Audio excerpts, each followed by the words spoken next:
Bonsoir. Eh bien, ce soir, je vous fais un petit partage des autres décorations, que j'ai à la maison. Donc, après les éléphants qui sont protecteurs, vous avez Bouddha qui est protecteur aussi. Et j'adore la décoration zen, hein, de toute manière, c'est comme ça. J'ai 4 Bouddhas différents, 3 Bouddhas assis, mais avec la position des mains différente. Et chaque position, chaque geste, c'est quelque chose de différent. Ça a un langage, si vous aimez mieux. Donc le tout grand, là, qu'il y a ici, hein, c'est le geste de l'appel à la terre. C'est dans cette posture que Bouddha avait appelé la terre à témoigner de son éveil spirituel. Lorsque les forces démoniaques tentaient de renverser leur roi. Voilà. Donc, voilà, l'appel à Gaïa, c'est on va dire une posture. Une posture.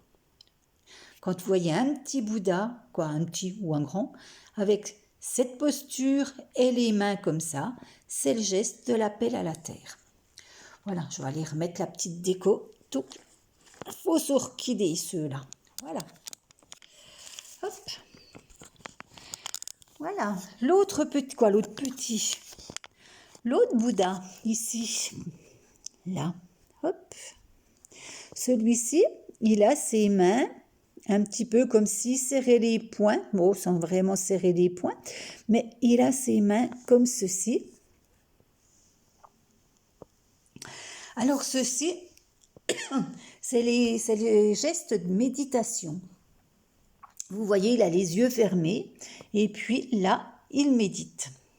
Alors c'est le plus souvent représenté celui qu'exécutait Bouddha lors de ses longues séances de jeûne et de méditation. Voilà, bien souvent, soit il avait comme un peu les poings serrés ou les mains toujours avec la paume en l'air.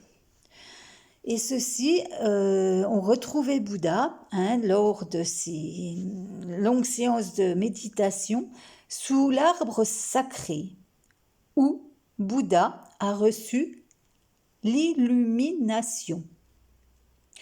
Et pareil, sur Internet, vous allez sur YouTube, vous tapez arbre sacré et vous trouvez 2 ou 3 vidéos qui vous expliquent pas mal ce qu'il en est. Voilà. Je ne savais pas. On va dire, j'ai appris ça en regardant ça hier soir. En regardant ça hier soir. Donc voilà, vous savez, on apprend à tout âge. Ah, il y a mon chien qui a fait tomber quelque chose. Nom de bleu. Voilà, donc, ce coup-ci, celui-ci. Alors, celui-ci, vous voyez, toujours la même position. Moi, celle-là, je ne pourrais pas la faire. Remonter les pieds comme ça, non, plus maintenant. Alors, donc, il a la paume de main vers le haut et puis la main en plein milieu, au milieu du torse. Voilà. Et là, vous trouvez des pendentifs bien souvent, touc, pareil. La main comme celui-ci, la paume toujours en l'air. Et puis là, la main par contre face. Quand vous le regardez, face à vous. Voilà. Donc ça, c'est le Bouddha de la protection. C'est le geste de la protection, celui-ci.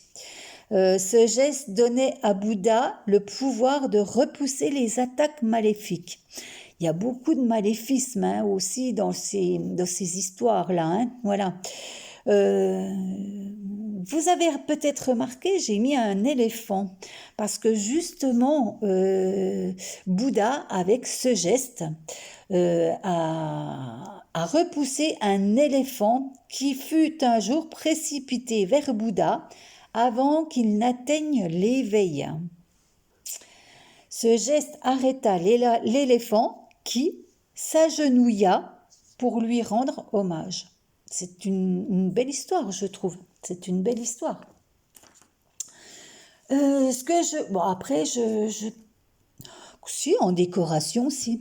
Quand vous achetez un Bouddha, il y a des pièces où il ne faut pas mettre les Bouddhas. Elles sont considérées comme impures. Là, vous m'excuserez, mais j'ai pas pensé à chercher pourquoi. Pourquoi quoi? Salle de bain, je pense que oui, comme on se lave, oui, impur, oui. Donc c'est les salles de bain, les toilettes et la chambre à coucher. Ne pas mettre de Bouddha dans une chambre à coucher. Elle est considérée comme impure. Bon, moi j'en ai pas dans ma chambre, donc voilà. Et il faut toujours mettre un Bouddha, à une certaine hauteur. Ne jamais le mettre par terre. Vous remarquerez dans ce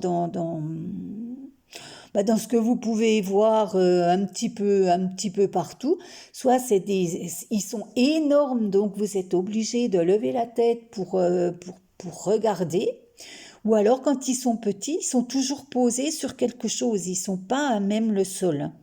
Donc jamais mettre Bouddha par terre, car regarder de haut est une offense pour Bouddha. Voilà, c'est un peu des petites croyances. Bon, voilà, qu'est-ce que vous voulez que je vous dise, c'est encore des croyances, voilà. Moi, je dis des fois, c'est des belles histoires. Là, je recule un petit peu, parce que là, je vais prendre le dernier que j'ai. Oula, là. Eh ben, je sais pas comment. Et il est grand, Hop, voilà. Oups. Je sais pas comment. Hop, voilà. Vous remarquerez, il n'y a rien, toujours pareil. Voilà. Donc là, c'est le Bouddha couché. Excusez-moi si ça bouge, mais j'aurais jamais pensé qu'il était si grand, qu'il était si grand. Donc là, c'est j'en ai qu'un comme ça, et en général, ils ont toujours les mêmes postures. Il est couché sur le côté et sa tête a appuyé sur son bras. Alors, il a une grande importance dans le bouddhisme. Chez les bouddhismes, ça va pas. Dans le bouddhisme, c'est la divinité principale. Donc, je vais faire comme ça. Vous savez que c'est celui qui est couché. C'est la divinité principale au cœur de cette philosophie de vie. Voilà. Alors, symbolisant une étape importante de son histoire. Ne croyez pas que là, il se repose. Non, il s'agit des derniers moments de sa vie. Avant de rejoindre le